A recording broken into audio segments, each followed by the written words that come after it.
이게 무슨 소리입니까? 부장의 목소리가 회의실을 가득 채웠습니다. 그 옆에 아내는 얼굴이 하얗게 질려 있었죠. 바로 앞에는 평범한 경비원 복장을 한 남자가 조용히 서 있었는데 그의 눈빛만큼은 결코 평범하지 않았습니다. 그 전에 잠깐 이 영상이 마음에 드셨다면 구독과 좋아요 부탁드립니다. 그럼 지금부터 시작되는 이야기 속으로 함께 들어가 볼까요? 새벽 5시 30분 서울 강남의 한 대기업 사옥에는 아직 어둠이 짙게 깔려 있었습니다. 하지만 이미 한 사람이 경비실에서 근무를 시작하고 있었죠. 그는 바로 김정호, 겉보기에는 평범한 60대 경비원이었지만 실제로는 이 회사의 전 회장이었습니다. 정호는 몇 달 전 아들에게 회장 자리를 물려주고 은퇴했어요. 하지만 그가 40년 동안 일궈온 이 회사가 어떻게 돌아가고 있는지, 직원들이 정말 행복하게 일하고 있는지 궁금했습니다. 그래서 아들의 동의를 얻어 가명으로 경비원 일을 시작한 거였죠. 안녕하세요. 밝은 목소리와 함께한 젊은 여성이 사옥으로 들어왔습니다. 바로 20살 박민지였어요. 그녀는 이 회사에서 청소 알바를 하고 있었는데 매일 새벽 6시부터 출근해서 사무실을 깨끗하게 정리하는 일을 맡고 있었습니다. 민지에게는 꿈이 있었어요. 언젠가는 이 회사의 정직원이 되어 마케팅 부서에서 일하고 싶었습니다. 하지만 아직 대학 졸업도 못했고 필요한 자격증도 부족했죠. 그래서 일단 청소 알바로라도 이 회사에 발을 들여놓고 싶었던 겁니다. 오늘도 일찍 오셨네요. 정호가 따뜻하게 인사했습니다. 네, 김 아저씨도 고생 많으세요. 민지가 환하게 웃으며 대답했어요. 정호는 이 젊은 직원이 마음에 들었습니다.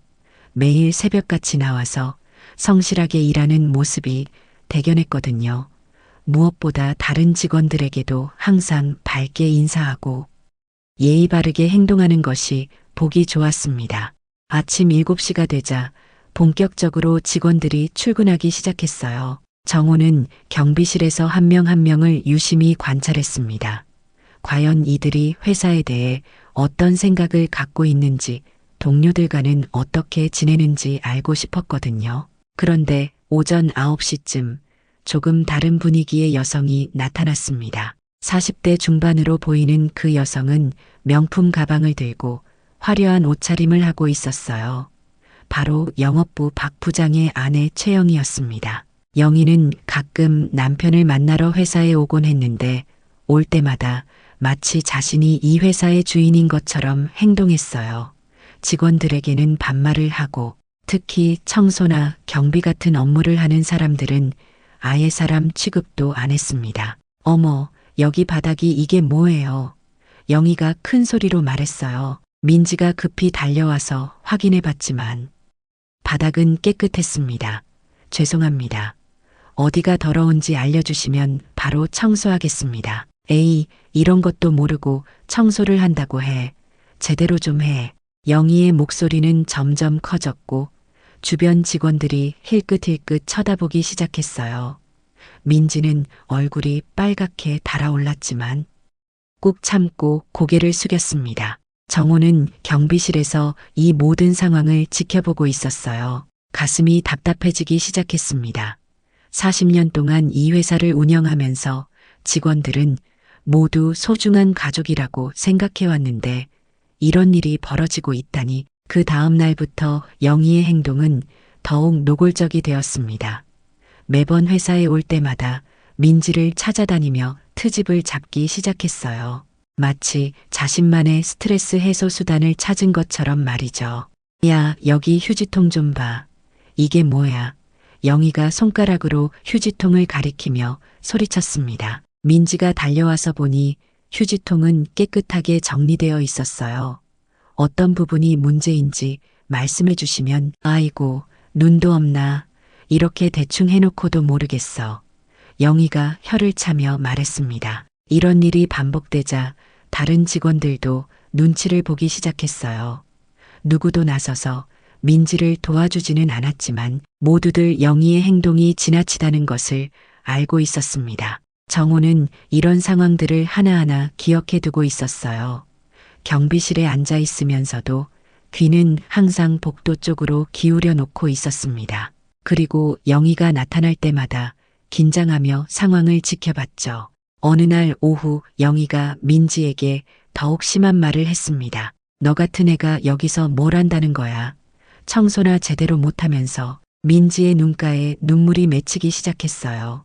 하지만 그녀는 꾹 참고 죄송합니다.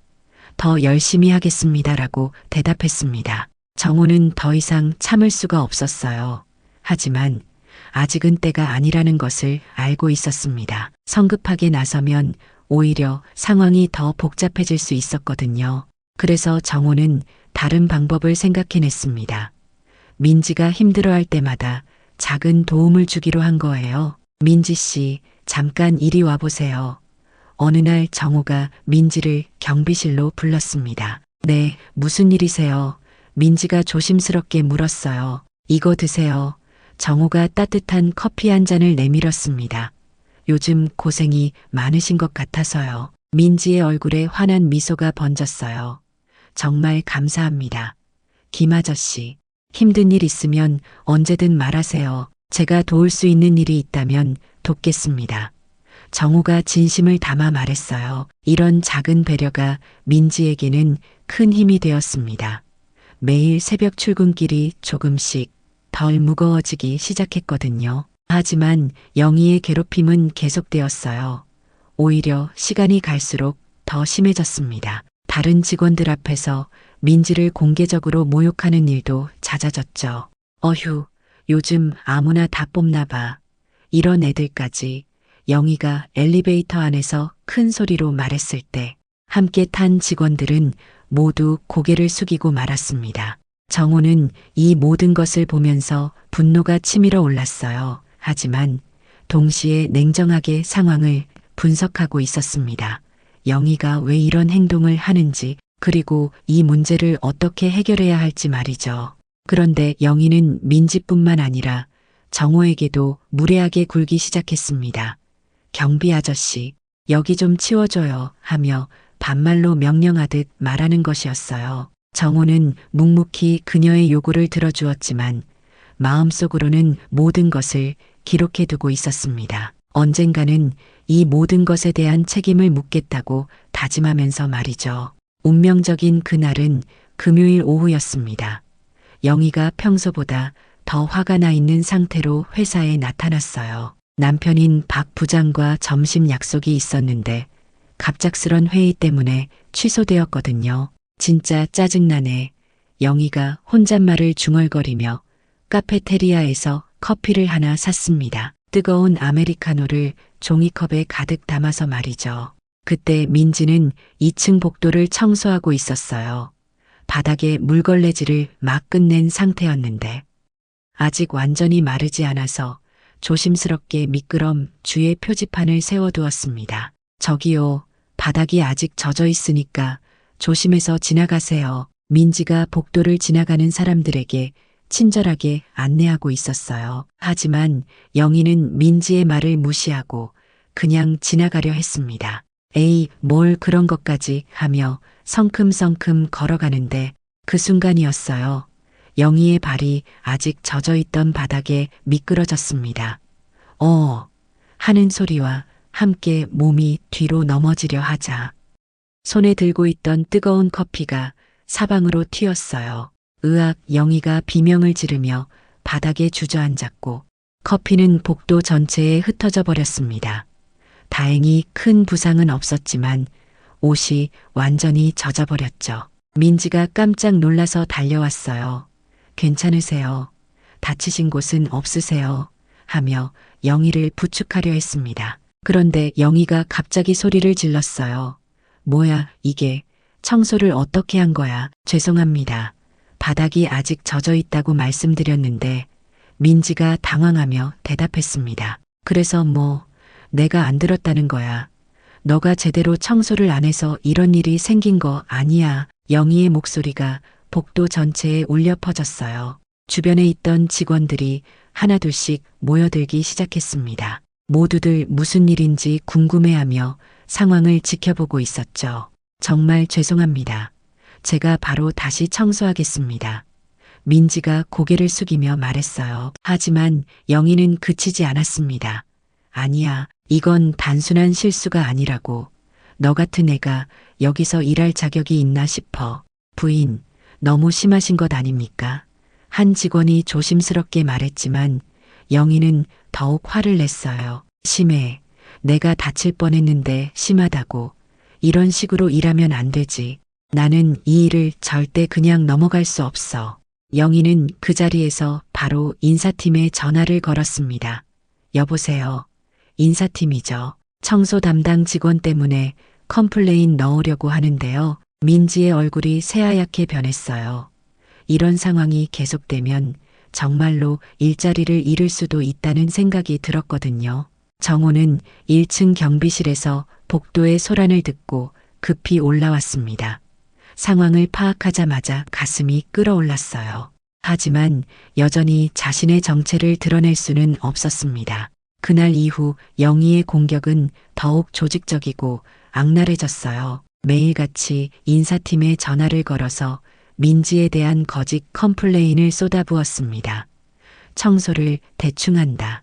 직원들에게 불친절하다. 회사 이미지를 해친다 등등. 결국 2주 후 민지는 인사팀으로부터 해고 통보를 받았습니다. 아무리 해명해도 소용없었어요. 컴플레인이 너무 많이 들어왔다는 이유였습니다. 박 부장은 아내가 이런 일을 저질렀다는 것을 전혀 모르고 있었어요. 영희가 집에서는 아무 말도 하지 않았거든요. 민지가 해고 통보를 받던 그날. 오후 정호는 경비실에서 그녀가 울먹이며 짐을 정리하는 모습을 지켜보고 있었습니다. 가슴이 찢어질 것 같았어요. 40년 동안 이 회사를 키워오면서 이런 불의가 자신의 눈앞에서 벌어지고 있다니. 김 아저씨, 그동안 정말 고마웠어요. 민지가 경비실에 들러서 인사했습니다. 눈물을 꾹 참으며 억지로 웃고 있었지만 얼마나 속상한지 다 보였어요. 민지 씨, 정말 미안합니다. 정호가 진심을 담아 말했어요. 이런 일이 일어나서는 안 되는 건데. 아니에요. 아저씨 잘못이 아니잖아요. 제가 실력이 부족했나 봐요. 민지가 고개를 떨구며 말했습니다. 정호는 더 이상 참을 수 없었어요. 이 순간부터 본격적인 행동에 나서기로 결심했습니다. 하지만 여전히 신중하게 움직여야 했죠. 자신의 정체가 드러나면 오히려 상황이 복잡해질 수 있었거든요. 민지가 떠난 후 정호는 즉시 움직이기 시작했습니다. 먼저 그날 영희가 넘어진 사고 현장의 CCTV 영상을 확인해야 했어요. 다행히 경비원으로서 보안 시스템에 접근할 권한이 있었습니다. 이상하네. 왜 이 시간대 영상만 없지? 정호가 혼잣말을 중얼거렸어요. 사고가 일어난 정확한 시간대에 CCTV 영상이 삭제되어 있었습니다. 이건 분명히 누군가가 의도적으로 한 일이었죠. 하지만 정호는 포기하지 않았습니다. 40년 동안 이 회사를 운영하면서 쌓은 경험과 인맥이 있었거든요. 다른 각도에서 찍힌 영상들을 하나씩 찾아보기 시작했어요. 있다. 정호가 작은 소리로 외쳤습니다. 복도 반대편에 설치된 카메라에서 그날의 상황이 그대로 녹화되어 있었어요. 민지가 분명히 미끄럼주의 표지판을 세워두었고 영희에게 조심하라고 말했는데도 영희가 무시하고 지나가다 넘어진 것이 선명하게 보였습니다. 다음 날부터 정호는 영희의 행동 패턴을 자세히 관찰하기 시작했어요. 언제 회사에 오는지, 누구와 만나는지, 어떤 말을 하는지 모든 것을 기록했습니다. 그리고 조용히 다른 직원들과 대화를 나누기 시작했어요. 요즘 청소하시던 민지 씨 어떻게 되었나요? 하고 자연스럽게 물어보는 거였죠. 아, 그 일 정말 억울해요. 사무팀의 김 대리가 답답한 표정으로 말했습니다. 민지 씨가 얼마나 성실한 사람인데 박 부장 부인이 너무 심하게 괴롭혔거든요. 다른 분들도 다 알고 계시나요? 정호가 조심스럽게 물었어요. 물론이죠. 우리 다 봤어요. 맨날 트집 잡고 괴롭히는 거. 하지만 누가 나서서 말하겠어요. 박 부장이 얼마나 무서운 사람인데 김 대리가 한숨을 쉬며 말했습니다. 정호는 이런 식으로 여러 직원들의 증언을 하나씩 모아나갔어요. 모두들 영희의 행동이 지나쳤다는 것을 알고 있었지만 아무도 나서서 민지를 도와주지 못했다는 것에 죄책감을 느끼고 있었습니다. 특히 카페테리아에서 일하는 이모님께서는 더 자세한 정보를 주었어요. 그 부인이 매번 와서 민지한테 소리 지르는 것 보기 힘들었어요.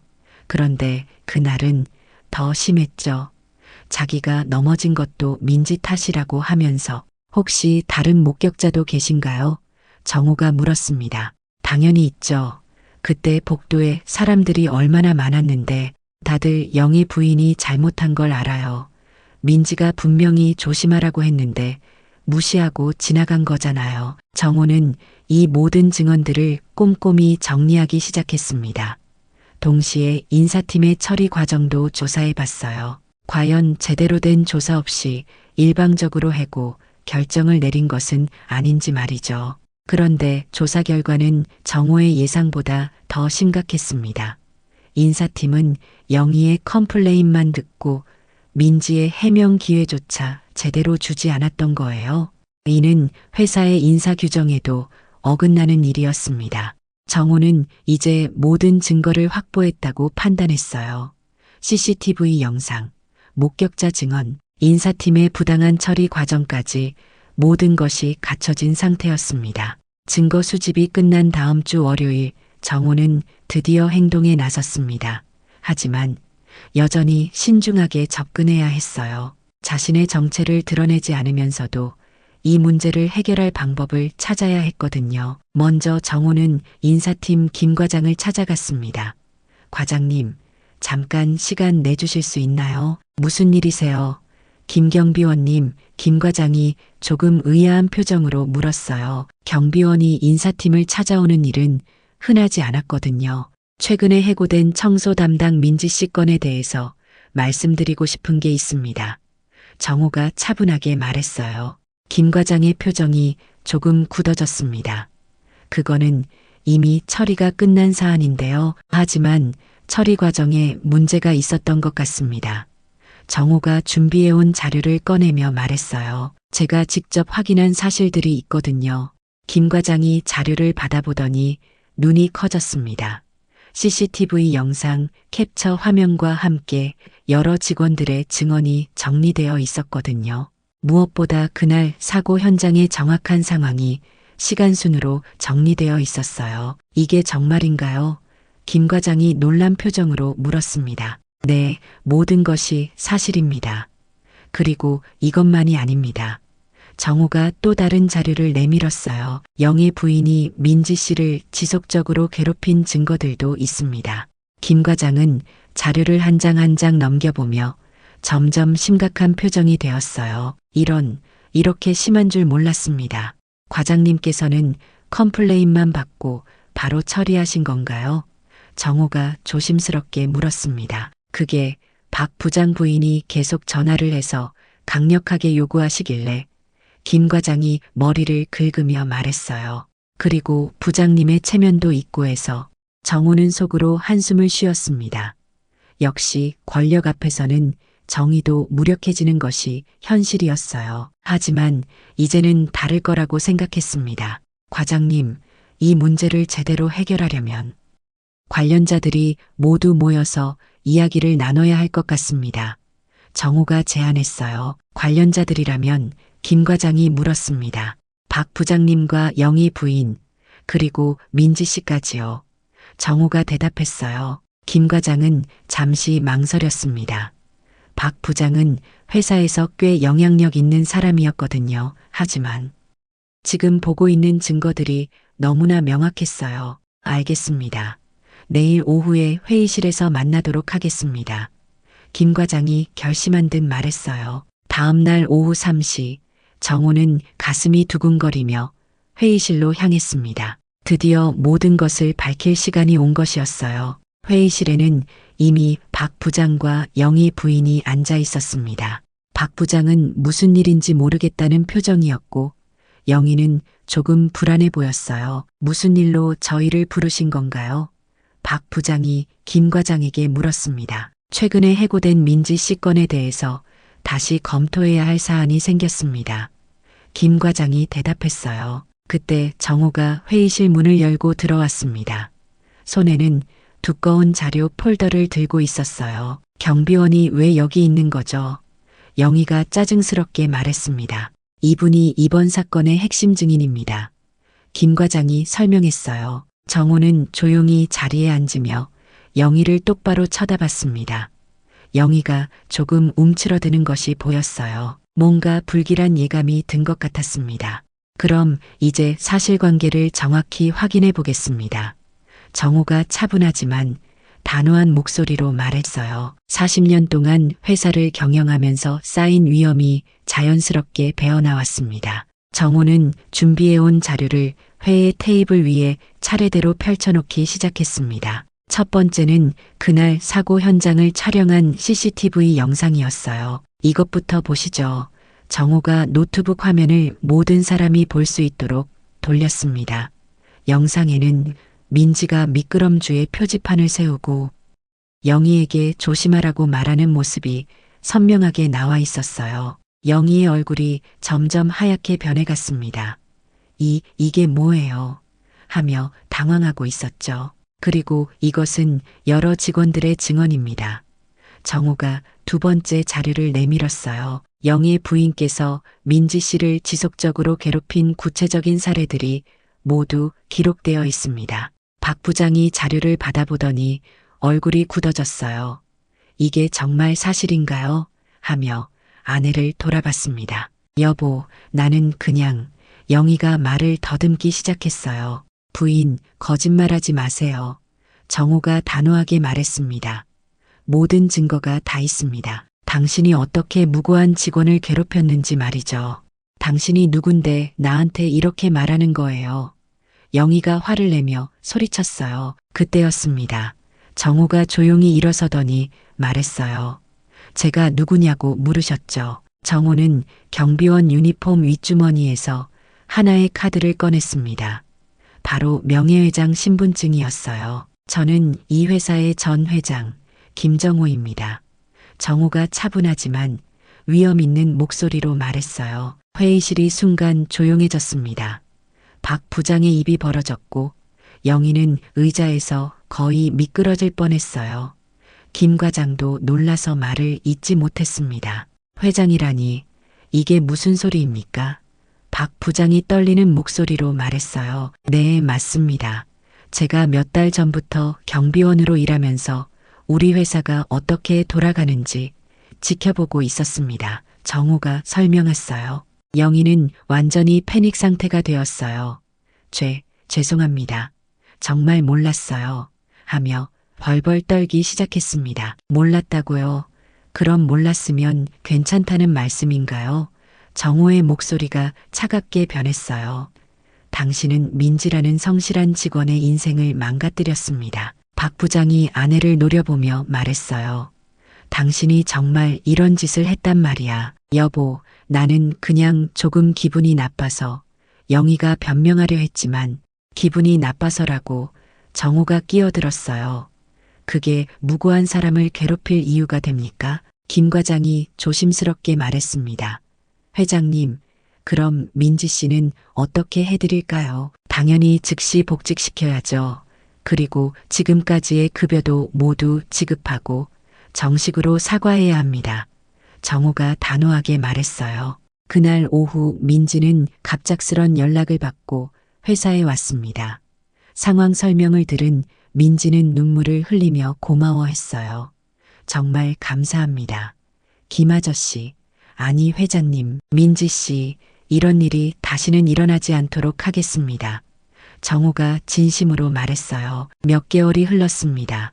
민지는 정직원이 되어 마케팅 부서에서 일하고 있었어요. 꿈꿔왔던 일을 드디어 하게 된 것이죠. 매일 출근할 때마다 환한 미소를 지으며 동료들과 인사를 나누고 있었습니다. 정호는 이제 경비원 일을 그만두고 진짜 은퇴 생활을 즐기고 있었어요.